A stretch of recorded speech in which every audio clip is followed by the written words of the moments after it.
So in this session, which is going to be very different to the previous sessions and the upcoming ones in this series of personal and professional development, I'm actually joined today by Shane Minett, who is well, a whole variety of different, I was going to say the something at Cambridge Marketing College, but you have so many different roles, Shane, don't you, that kind of where to begin, really, to several start different that off. hats.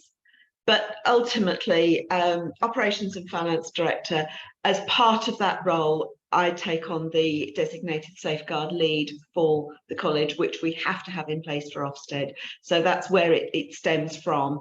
And I lead the safe and well team. So So we're going to come on to that and kind of the various kind of services that are available through the college to any learner, be they a student on a course or an apprentice, or actually probably I'm sure this would also account for some of us on the tutoring side of things as well, because I'm sure, as we're going to find out, you get a lot of yes, angsty people. These are difficult times, and we've entitled this particular conversation to introduce the safeguarding support at the college. We've entitled it "Personal Wellbeing," and I guess that you're encountering a lot of people who are finding just those two words not really a very natural thing right now. There's a lot going on, isn't there?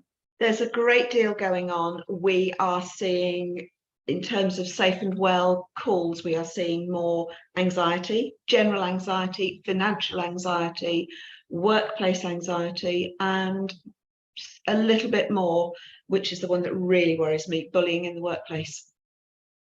So you've got lots of things happening, but we've got a whole raft of apprentices in particular, or if they're coming through on the CIM, CIPR, the lower end of the qualification, the start out qualifications, we're looking at the COVID generation coming through.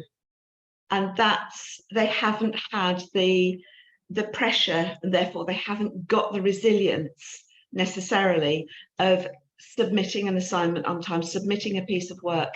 It's a very, very different feel for them and for us. So there's a whole lot more stressed, worried people out there, and you add into that mix the financial worries that many are facing.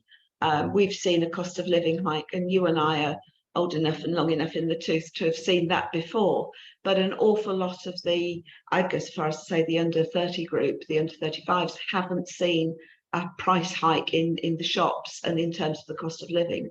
It's all new to them, and it's very, very scary. Can I afford my rent? Can I afford to get to work? Can I afford this? Can I afford that? It's hard, it's tough, and we're seeing some of that come through.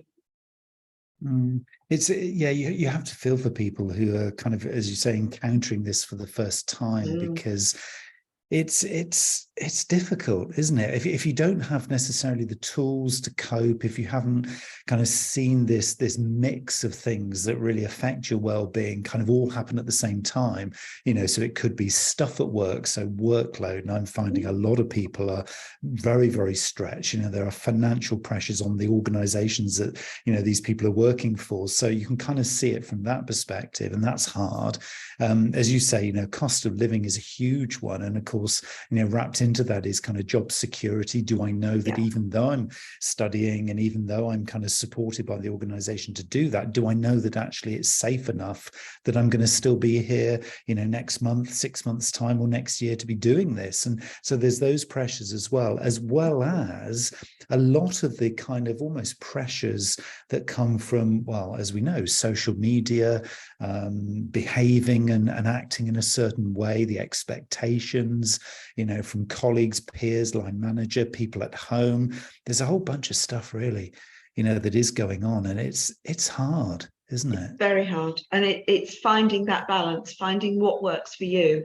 And that's, sometimes I will have a call with someone and we talk about, it sounds ridiculous, but tell me a little bit about, can you sleep? Do you sleep? Are you comfortable at home? How's your diet? Things like that so many people take for granted, but actually they will all have an impact on anxiety. There are lots of places, and the key role of the safeguard team, as prescribed by Ofsted, is to signpost. well, I've got various organisations for anxiety that we can signpost people to, but ultimately a conversation with a real life human being, if they haven't met us before, and for some of our apprentices, they may have come across me doing their quarterly reviews, same for you, but it's just a voice that they've seen a name, so they sort of feel there's a connection. And we will talk, I will cheerfully and happily talk about diet because it matters. Do you get out and get some exercise? Because the last thing you sometimes feel like doing, if you're feeling low, sad, wound up, anxious, the last thing anybody will want to do is get up and get moving. But actually, that's a really, really nice one. And it's a good one. It's an inexpensive one that you can do. If I've had a rough day here, and that was usually the Ofsted visitation, I'll get out and take myself for a walk. I can walk off troubles. I can walk and get thoughts in order. And that usually helps. If you'll have a light bulb moment, you can walk past the coffee shop and think that smells nice. Oh, and there's another thought. One thing will lead to another. You can put your day in order sometimes. You can think yourself through something and find a way out of it. So that will be I use it for contingency thinking. If I've got a tutor who I know is unwell, for example, on a Thursday, and I know I might need, rather than sit and worry about it, I know I might need a plan. Neil has got the filthiest cold going. I'm not sure whether he's going to have a voice available for teaching on Saturday. I'll have a chat with another tutor and say, if Neil's stuck, can he come to you? And then I'll have a chat with you and say, don't be worried, don't be stuck. If the cold continues, we've got a couple of options. You can do this or you can do that. It puts your mind at ease, and it sure as heck gives me a night where I can sleep, rather than sitting there fretting and worrying whether you're going to be okay. Am I going to need to contact apprentices or tutors or, I beg your pardon, students? Let somebody know that we're going to have to change your session because, and that will come out of a walk. Just walking into the village, walking down to the river, that sort of thing. It feels like there's almost like delayering. I don't know if there is such a word, but if it feels like, and I'm sure you're seeing this, if somebody, approaches the Safe and Well team, do you find that there might be a core reason why they need some support and they need to see it as a safe harbour, but on top of that, they've naturally just started layering other stuff. So it might be that there's an issue with the line manager, for example, but on top of that, then they start feeling the pressures of the work. Then they start letting that spill over into home relationships. And so it starts to build. Is that kind of approach kind of almost taking time out and space, allowing you to kind of layer all those various assets? Absolutely. And sometimes the very thing that someone will tell you they're struggling with is actually not the cause or the core issue. But by talking it out and talking it through, you just listening, in many instances, asking a leading question or an open question and just saying, tell me how you feel about that. And you start off at point A, and before you know where you are, you're at point B, because someone's very unhappy about something quite different. But the thing that they're phoning and saying, this is my problem, this is what's made me so very anxious, is not the issue at all. It's indicative, it's an added layer, to use your phrase, but the reality is it's been the straw that's broken the camel's back. It's been the thing that's made them say, I can't deal with this anymore, I've had enough, I've got to find somebody to talk to. I'm going to phone Shane, I'm going to phone the Safe and Well team, and I'll bend their ear. I'm not sure what they can do, but I need to talk to someone. That's fine, talk to us, tell us about it. Because sometimes we can do something that is very practical. If it's a CIM student, for example, who is struggling with a deadline date, there are options there, very straightforward options. If people are on an apprenticeship, it's slightly different and we have more limited flexibility, but there are things that we can do to help. So if you don't talk to us, we won't know, we can't help. The one thing we don't have is a crystal ball, but I can pretty much guarantee that 60 or 70% of people who talk to us and say, can I talk to you about this, because I'm really very anxious about it, when we start to delayer That's not the real bugbear. That's the layer that's meant they can't cope anymore. Yeah, it's interesting. And it kind of feels to me, the way you're describing it, that it's okay to be broken. I think there's an acceptance now, isn't there, that it's okay to admit it. It's okay to be vulnerable. I find this word vulnerable coming into a lot of the personal development webinars that I've been hosting. And as I kind of pull all the materials together, there's vulnerability again, there's vulnerability. And it kind of, because it's not I mean, just thinking of it from a local perspective, it's not a very British thing, is it, to be vulnerable? We've got stiff upper lip, we've got to battle on through. But actually, do you find it's becoming increasingly okay for people to pick up the phone, speak to you, just to kind of gauge, where am I versus other people you talk to, and kind of, am I okay? Am I broken? I don't really understand. I'm sure that must be a perspective that people have when they do contact you. It is, and we're all terribly British. You go from "I'm perfectly all right, thank you," and actually you're not, to "well, I think I really need to put the kettle on," and actually that's the point at which they're nearly broken. So, being British and having a stiff upper lip, we ramp it up, and when we're absolutely beside ourselves, we put the kettle on and have a cup of tea. You get someone at that point, and that actually they really do need to talk. Once upon a time, and I only need go back 2 or 3 years, pre-COVID, people would come to you very, very reluctantly and say, "I don't know what to do about this. I'm really worried about it now. I'm sure you've got better things to do, but can I ask you, what if, is there any flexibility? Could I do something else? Could I do this? Could I do that?" And you will ask them, is there an underlying reason why you're asking for some extra time, some flexibility? Do you mind? I know it's not easy, but could you please tell me? And suddenly they will eventually come out with it. But now it's more upfront. You'll get a phone call. "I'm really struggling with this. I'm really struggling with that. Is there anything you can do to help me? Please, can you help? My anxiety levels are at an all-time high." Much more open, much more upfront about it. Possibly, I think, and this is a good thing, they come to us before we get to the stage where they're in a puddle on the floor and we have to pick them up, dust them down, and say, "Now will you have a chat with us?" Now we're getting them before they get to that point, and that in itself is a good thing. It makes it easier for them and easier for us. We haven't got quite so far to go with them. We can pick them up much more quickly. If they need more time, we need to build some flexibility, we've got more options on what we can do to help. And that feels really encouraging, doesn't it, really? Because, if it's not a taboo that you can just go to, and you don't have to be completely broken and shattered. I mean, it can be just a sort of almost like, I'm inquisitive to know something doesn't feel right, therefore I just want to use you as a sounding board. I guess that's okay too. Absolutely. And I would much rather, and I will always refer in these instances to the CIM, because there is a bit more flexibility. So if someone comes to me and says, "Okay, it's too late now. Today is the deadline date. We're 30th of June. People need to have their assignments on the CIM platform today." But a month ago, if someone had come to me and said, "I think I'm going to be struggling to get my assignment up and done for the 30th of June. What can I do?"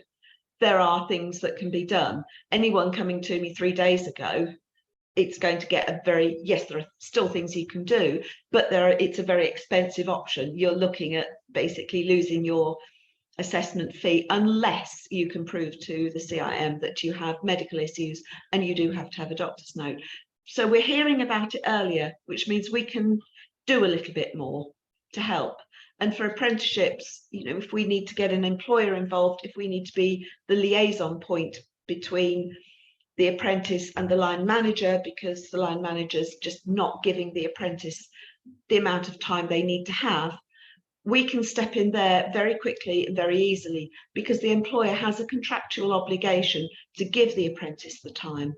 So that's a conversation that we're quite familiar with too. And sometimes a young apprentice just starting out can feel that they're the only person in the world this has happened to. Trust me, you're not. We have those conversations quite regularly, and we do, and we will help.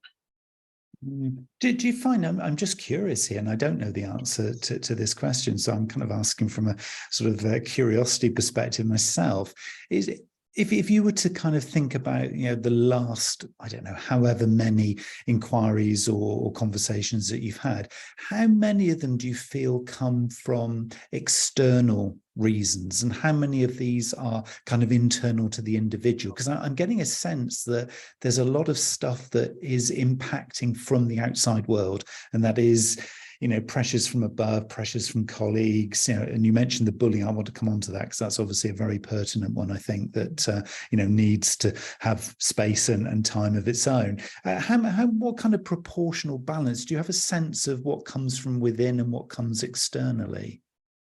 I would say for most people, there is an external trigger.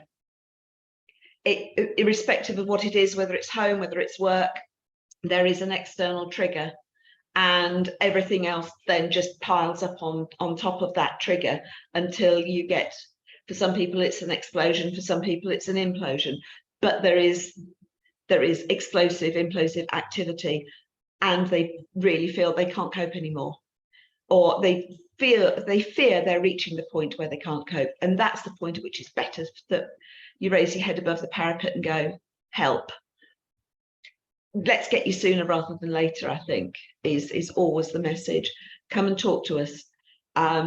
We will make jokes in a time of COVID, in a time where everybody is, if not working virtually from home, we've got hybrid working. So many people now are hybrid working. There's always a time in the day where hopefully you can make a private call if you don't want the world and his brother in an open plan office listening in. Pick up the phone and have a chat. We joke, we will say we can do virtual tea, virtual coffee, virtual biscuits. We have been known to, one of my colleagues would cheerfully and happily say, oh, is that a dog I can hear in the background? Grab your dog lead and your dog, I'll grab mine, and has done a virtual walk until the person on the other end of the phone has felt sufficiently able and calm to have that conversation, say, this is what's really troubling me. I think by the time they'd done 2 blocks of the park and each got home and put the kettle on, somebody somewhere was feeling a whole lot better. And you can do that. You can say, hang on a minute. I will often say, if I get a call, I'm sitting at my laptop, and especially if I'm at home, bear with me, I'm going to walk downstairs, I'm going to step away from my laptop. You've got my undivided attention. I don't want to be sitting in front of a laptop watching it go ping while I'm trying to talk to someone and listen to what it is that's troubling them. They need and they deserve my undivided attention. So I will always say to them, right, I'm putting the kettle on. Have you got a drink? Now tell me how you're feeling. Tell me what's troubling you. Just talk. And away they go. And often it's that space, isn't it, that you're giving them permission to just reflect and to take that quality time, because this feels like real quality time. Yeah, it's dedicated to them. I often hear, I really don't know where to start. Any way you like's fine. In the middle, at the end, what's the last thing that's really stressed you today? What's the thing that's happened that's made you pick up the phone and talk to me?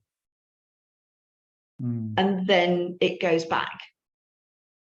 More often than not, that's the final straw, and you start to unpick it, and there may be an underlying situation of ill health. There may be an issue with someone in the family who's very ill, and they're trying to do some care work for the parent, the partner, the child, and do a full-time job, and do the studying, and it's all just piled up, and something will have triggered it, and they pick up the phone and talk, and that's fine.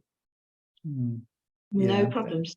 Just talk to us. Sometimes we can say, have you considered talking to this organization or that organization? As I say, there are a couple of companies out there, charities actually, that deal, one in particular whose name escapes me at the moment, but it's a charity that is run by people who have suffered with anxiety, struggled with anxiety, and overcome it. And it's run by those people for those people. So you've got a whole charity that's run by anxious folk for anxious folk. And it's someone is going to pick up the phone and understand how you're feeling, however your anxiety manifests itself. If I'm spectacularly anxious, I don't necessarily want to eat. My mother, for example, does exactly the opposite. If she's anxious, she will eat anything that's not nailed down or moving. Everybody deals with anxiety, anxiousness, stress, and worry quite differently. So it's knowing your trigger and finding someone somewhere who can help you, sometimes you can pick your own way through it with just blurting out what it is that's troubling you. It will start to put it into a little bit of perspective, and you can try things to see if that works for you and makes you feel more comfortable. So, I mean, I know the Safe and Well team at the college have been described many times as a safe harbour. That seems to be a bit of a sort of a mantra, really, for the service that's on offer. I'm curious about when somebody listening or watching this, if they feel the need to have a conversation at whatever kind of level, whatever sort of depth, at what point do they bring it to the Safe and Well team versus maybe talking to their tutor, for example? Is there a kind of a point where there's a natural almost escalation to the Safe and Well team? It does vary. There are some souls who just feel they can't talk to their tutor about it, but they want to talk to the Safe and Well because that's the way their mind works. It's a structured mind. I don't talk to my tutor about this. I talk to my tutor about tutoring. I talk to my tutor about course, but I'm very anxious because my mum is ill and they'll come and talk to us. In other circumstances, you as a tutor may well have someone who comes to you and says, I'm spectacularly worried, anxious. You will know. And I know that you do it. You flag a note of concern to the Safe and Well team. And I also know that you will always say to the person, are they comfortable if we make contact with them? And if we get those referrals from a tutor, it invariably comes in that says, I've spoken to X, Y, and Z. They are feeling particularly anxious. I've suggested they have a conversation with the Safe and Well team, and they have agreed that you can contact them. So one of us will pick up the phone. And I will always, if it's me and the other team members as well, Ruth and Jenny, will always say, the start point is, I know that Neil, you've been having a chat with Neil, and I know you've got some things that are concerning you.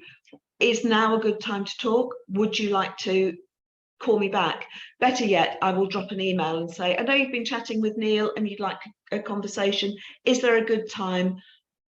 Set something up in advance. We will always be available, but make sure that the person who's calling us has the opportunity to not have to make this conversation or have this conversation in a big open office. And so many offices now are open plan.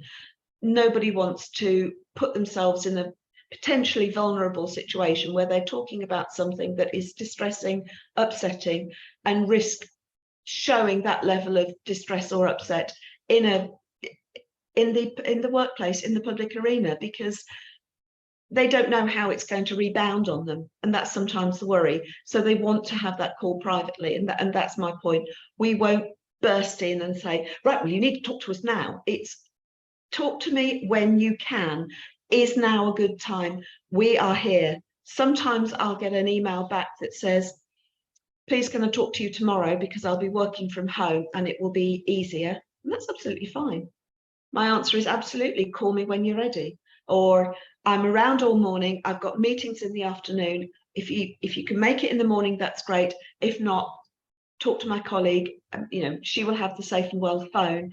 Give Ruth a call and she will, or Jenny, whichever one of them is manning the phone, they'll have a chat with you. So it's always at their convenience, not to suit us. We need you to be comfortable. We need you to be in a position as the one who would like to have a conversation, to be able to speak freely. And I guess in lots of ways, this is, sums up the word safe at the start, really, because it's safe, it's on your terms. Yeah. It's all about you. We're not here to judge. It's very much about empowering, and, as we say, taking those layers away of things that are not serving and not contributing to your well-being. I mean, that is the point. Absolutely. And one of the things that I've learned over time, and this is not just the recent thing with the Safe and Well, formalizing the Safe and Well team, but over time, when it was much more informal, because we were not Ofsted regulated, it was purely CIM and CIPR. I have stopped saying to people, what would you like? How would you like this? What would you like us to do? Because 9 times out of 10, they are sufficiently stressed and sufficiently worried. They don't know, because they can't think straight. And that's why they come to us in the first place. So I will often listen and then say, I think there are 2 things we can do. And by giving 2 options, I'm not taking away their control. I'm ceding back control of their life to them, which is important. But they've only got to make one decision, this or that. And usually it will be, is there one of those you'd like to try? If one doesn't work, the other one probably will. You can try both. They're not mutually exclusive. But here's solution A, and we could do this, this, and this. Here's solution B. We could do that, this, and something else. Your choice. Would you like to have a think about it? Would you like to take that away and have a chew it over? Maybe I will always try and make sure that I know they've got some support at home. That's always important. A partner, a parent, someone a close friend, that they can take that, whatever's troubling them, they can take that to as well, because that's important, not just for me to know they're safe, but for them to know they've got a number of options. They can say, I've spoken to the college and we could do this or that. What do you think? So again, it's all about giving them something to work with, but not giving them such a wide choice. It's, the choices are here rather than the choices are there. They know where they're at. There's some structure to the solution for them. And I guess kind of coming into that are some of the sort of learning support things. There's obviously dyslexia, for example, and dyspraxia expert at the college. And so would it be those kinds of things then that come into the mix of the next steps? Absolutely. If it's a medical issue, my first question is always, have you spoken to your doctor? Sometimes it's no. Have you spoken to your doctor in the past? Yes. Then please go back now. Are your family supportive of you? Are they aware? Yes, they are. Then grab mum, grab a sister, grab someone, but take your support and go and see your GP.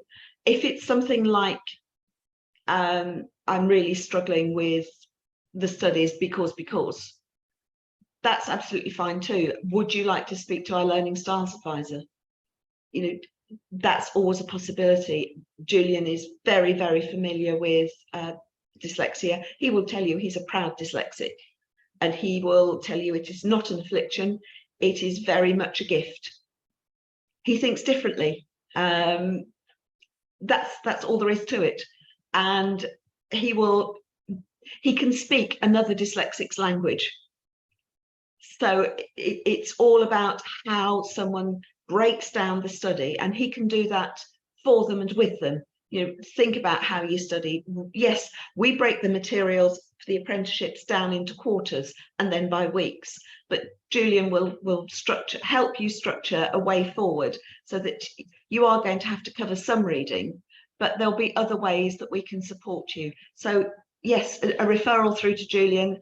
I will always say, would you like to talk to Julian? And the answer is usually yes, please.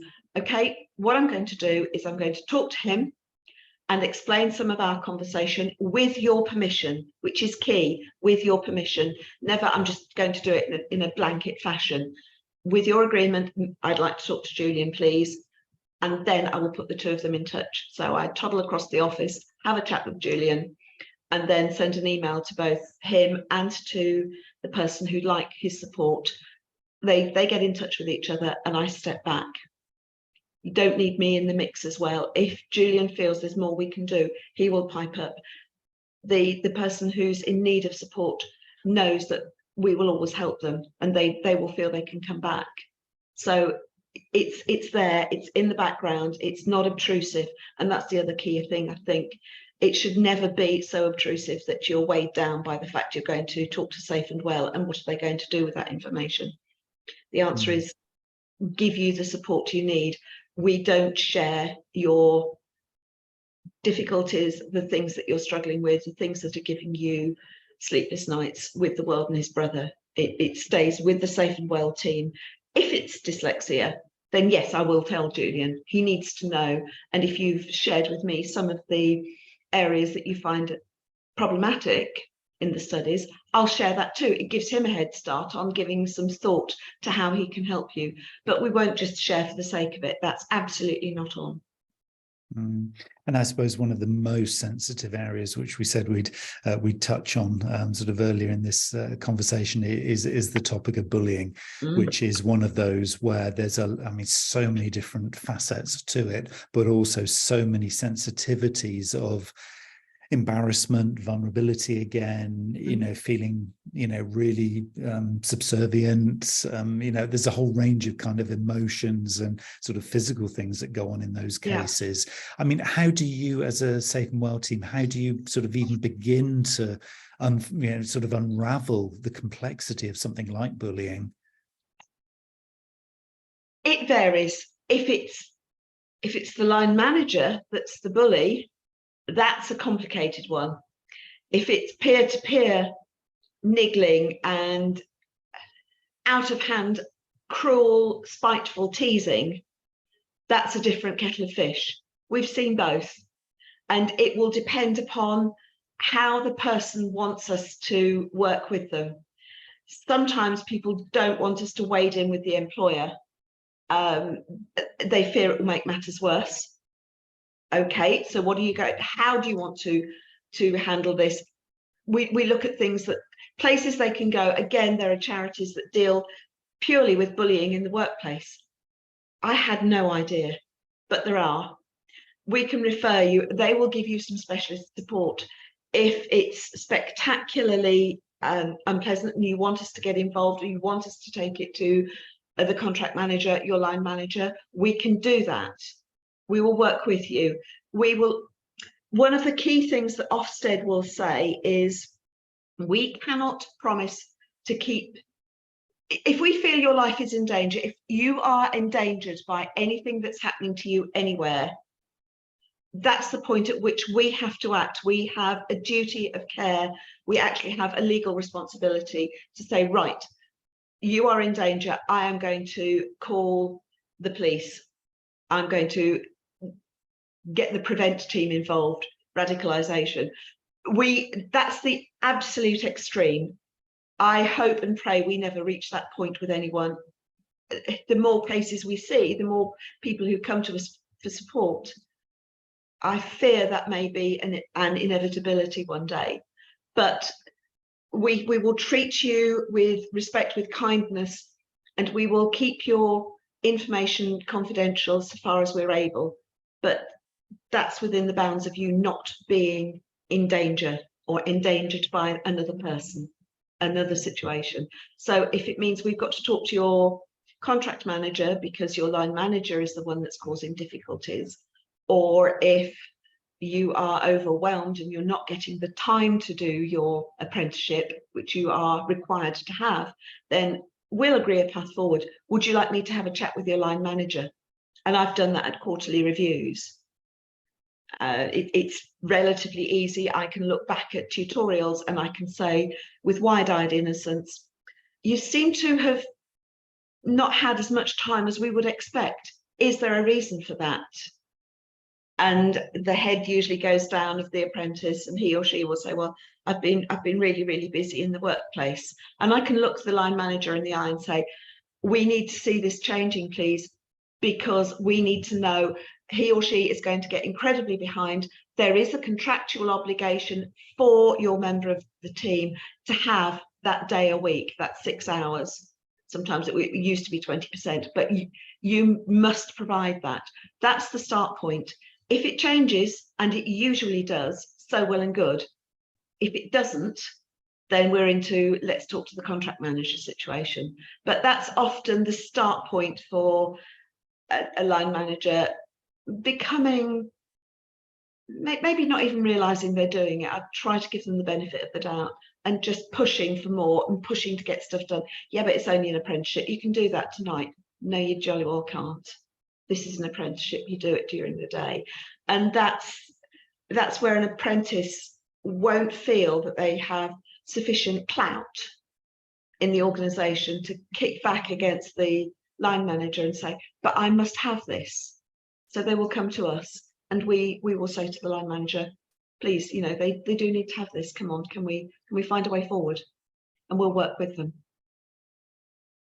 So the Safe and Well team at Cambridge Marketing College then is a guide, it's a signpost, it is a counsellor, it is a mentor, it is a sounding board, it is an advocate in some cases, I guess, as well.